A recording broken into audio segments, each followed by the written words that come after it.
Hi, I'm Richard Murphy, and this is the third in the video series on the importance of tax transparency that I will be hosting, and which is being made jointly by the University of Sheffield, where I work as Professor of Accounting Practice, the Global Initiative for Fiscal Transparency, and the International Budget Partnership.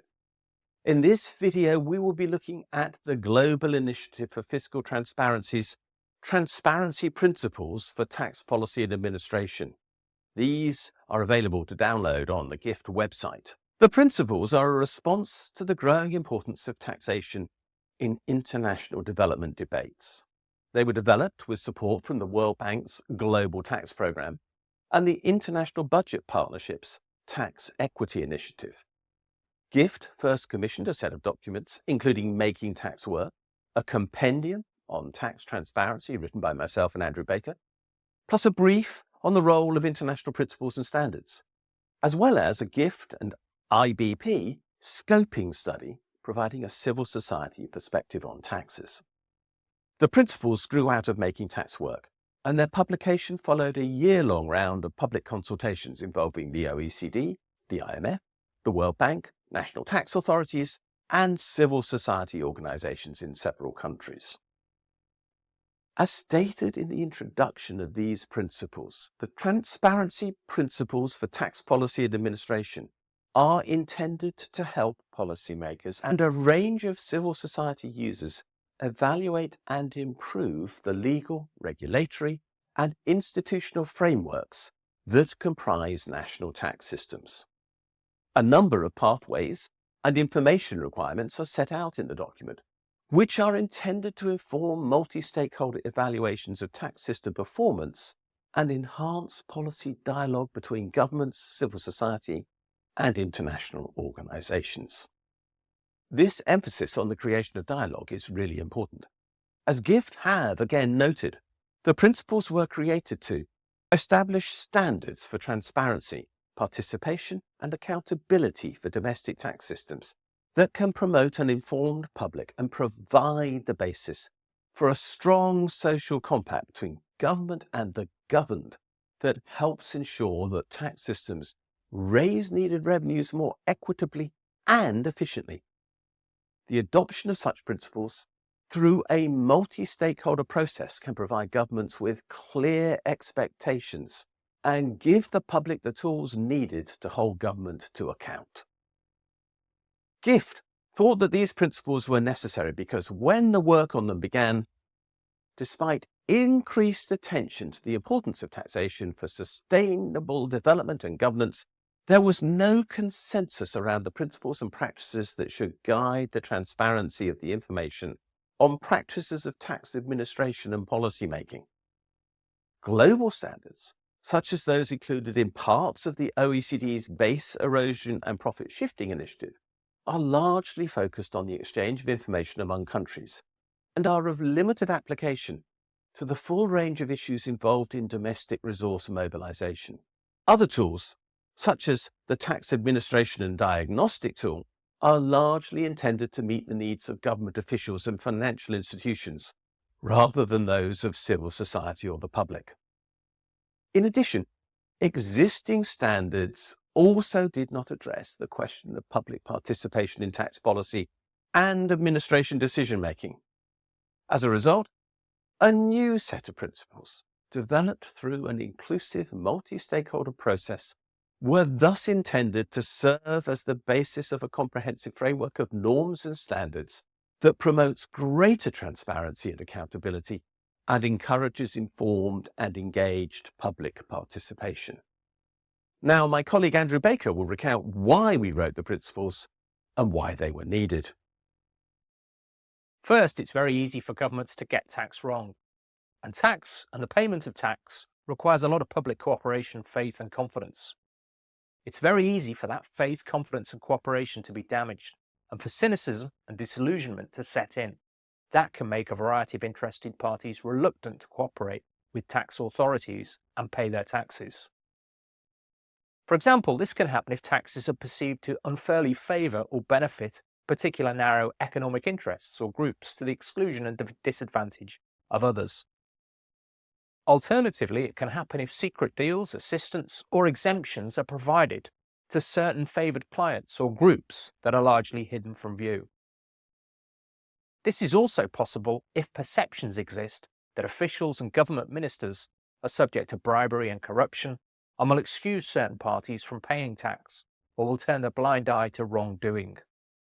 If all of these become widespread or are perceived to be widespread, they can all undermine faith and confidence in and public support for the tax system.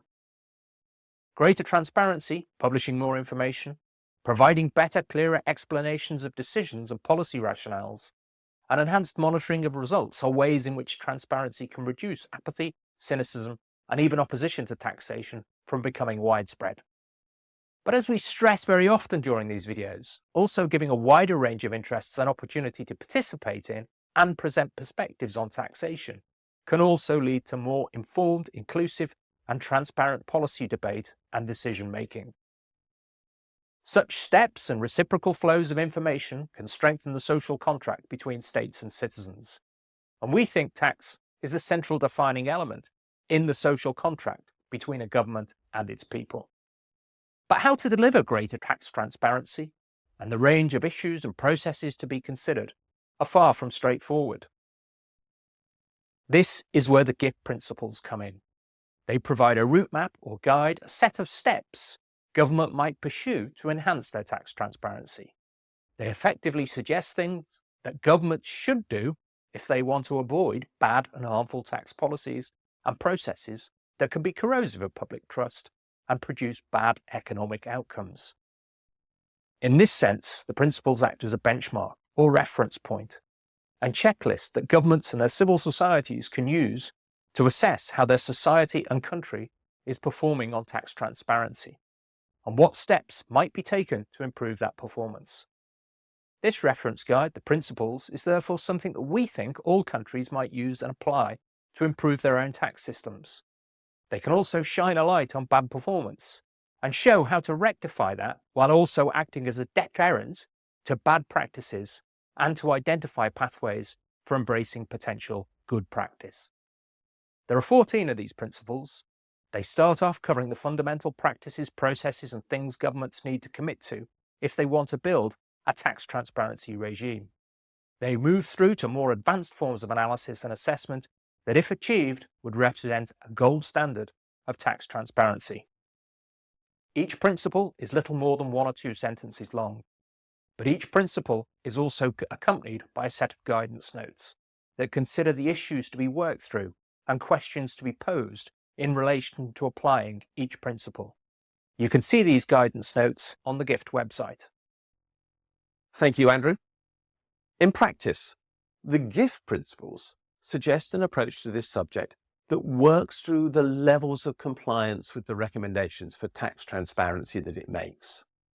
There are 4 such tiers of compliance: basic, intermediary, advanced, and aspirational. The basic level of tax transparency suggests that the following systems that have been slightly simplified here for ease of presentation should be in place. Firstly, governments and national authorities should recognize that all relevant parties have a right to information that lets them form judgments on whether a tax system is meeting stated objectives and working in the public interest.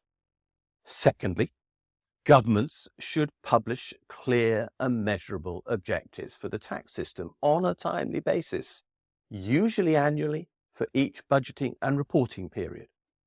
Thirdly, the objectives of the tax system should be supported by timely and detailed projections of future tax revenues for each annual budgeting and reporting period. Fourthly, all taxes and their administrative frameworks should be codified in law, with changes being made through a legislative process involving meaningful consultation with all relevant parties. Fifthly, taxpayers should be able to access clear, free, and accurate information and advice that will maximize their ability to comply with the tax laws of a jurisdiction. They should also have the right to access a clearly set out appeal process.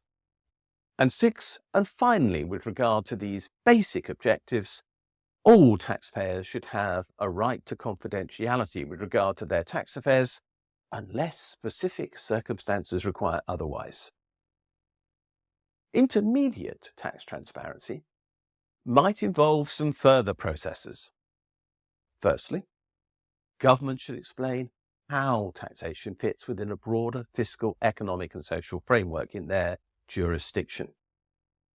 Secondly, government should publish a set of accounts on taxes collected at least once a year. These accounts should include a discussion of major deviations from budgeted amounts and a commentary on whether the tax system has successfully met its stated objectives in the light of this data. Then, and thirdly, tax administrations should be subject to the rule of law and be accountable to the executive of a country and/or the legislative branches of government. And fourth and finally, with regard to these intermediate objectives for tax transparency, governments should collaborate with international and regional financial institutions and tax administrators to meet their international reporting obligations. They should also seek to engage with international efforts to increase revenue transparency, improve administrative practice, and participate in research on the impact of tax policies across countries and regions. Advanced tax transparency might embrace a number of additional objectives. Firstly, governments should evaluate and report on the extent to which taxes that are legally owed go unpaid, as a first step in preparing a tax gap estimate. Secondly, governments should publish information on the amount, sectors and beneficiaries of tax incentives, such as reliefs, allowance and exemptions, in terms of their rationales, costs, benefits and effectiveness. And finally, in this section, all data underpinning tax transparency should be subject to independent audit that evaluates and reports on the accuracy, quality and fairness of that data. Having taken into account all the previous 13 principles of tax transparency that I've noted, aspirational tax transparency might involve governments periodically evaluating the performance of their tax systems by applying advanced assessment tools such as tax gap analyses and tax spillover assessments to enhance their own and stakeholder understanding of the risks and vulnerabilities within the tax system, and to inform potential reform debates. Together, these 14 principles do, in our opinion, underpin tax transparency. As the principles note, no government in the world currently meets the aspirational level of tax transparency, and only a relatively few are making selective progress in relation to advanced requirements. In other words, the principles are a device for improving performance and degrees of transparency over time on a step-by-step basis. It is best for governments to first meet basic and intermediate levels to a significant extent before progressing to advanced and aspirational goals. Critically, and as the principles note, the guidance notes within the principles are general and do not make prescriptive recommendations regarding a precise methodology for assessing the extent to which a jurisdiction meets the principles. Many methodological suggestions are made in the framework document Making Tax Work, but precise decisions on the methodology for assessing and applying the principles remain to be discussed and decided upon by those bodies and parties interested in working with and applying the principles in the future. In other words, the principles are not a set of rules, nor do they provide a rigid marking scheme for appraising success or failure.